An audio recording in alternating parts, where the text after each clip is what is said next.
des objectifs de la mousson d'été est de faire découvrir et aimer le théâtre de demain.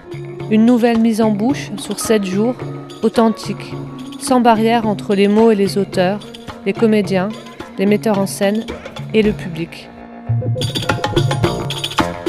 Cette année, on ne fait pas confiance à un pays ou à une région comme la Méditerranée ou l'Amérique du Sud. On a décidé plutôt de travailler sur une thématique, pouvoir et dépendance.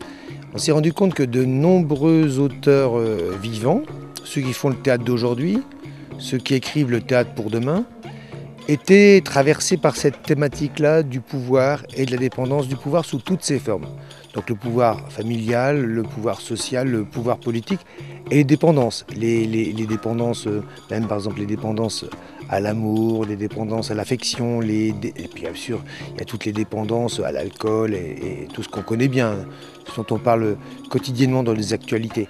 Mais on s'est intéressé un petit peu à creuser cette histoire de pouvoir et de dépendance et de comment en fait le pouvoir pouvait aussi rendre dépendants les gens et comment les gens finalement, pour ça qu'il y a une pièce qui s'appelle Stockholm, les gens sont atteints d'une sorte de syndrome de Stockholm, sont souvent parfois en empathie avec leur bourreau, avec leur tortionnaire, avec ceux qui leur causent des désagréments.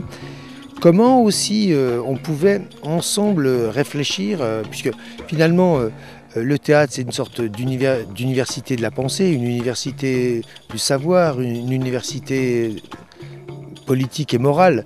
Le théâtre c'est un endroit où on partage des idées, où on voit des gens réfléchir, où on essaie de comprendre ensemble comment ça marche, comment la société avance, pourquoi telle histoire et pourquoi pas telle autre. On a affaire souvent à des auteurs qui mettent beaucoup d'eux-mêmes et beaucoup de leur recherche dans ces pièces de théâtre-là. C'est cette thématique qui nous a semblé importante de partager avec tous les Muscipontins et avec tous les gens venus d'un peu partout pour qu'on voit ensemble qu'est-ce que le pouvoir et où en sont nos différentes dépendances.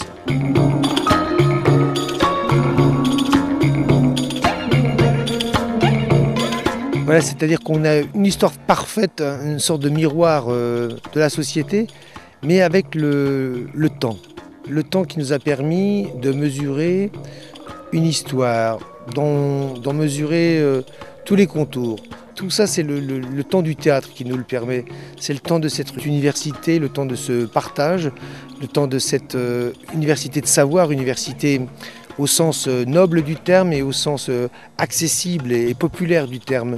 Une université du temps libre et de la façon de pouvoir ensemble gérer notre patrimoine culturel, notre patrimoine intellectuel, se faire confiance les uns les autres pour notre capacité à savoir démêler le grain de l'ivraie, repérer le faux, traquer le mensonge, voir où sont les gens authentiques, les gens honnêtes, voir où sont les gens qui font des promesses et puis qui finalement ne les tiennent pas. Tout ça, c'est, je pense, un miroir parfait que le théâtre nous tend. Et c'est aussi une façon de se faire confiance ensemble sur nos capacités intellectuelles à mesurer toutes ces différentes tensions qui traversent notre société, à mesurer ensemble que tous ces drames qu'on vit ou toutes ces choses on n'est pas tout seul à les vivre. Des fois, on croit qu'on vit une émotion tout seul, et c'est agréable de voir des personnages les ressentir comme nous. On se sent moins seul, et surtout, on se comprend soi-même. Donc, en fait, le théâtre, c'est l'endroit où on apprend quelque chose sur soi.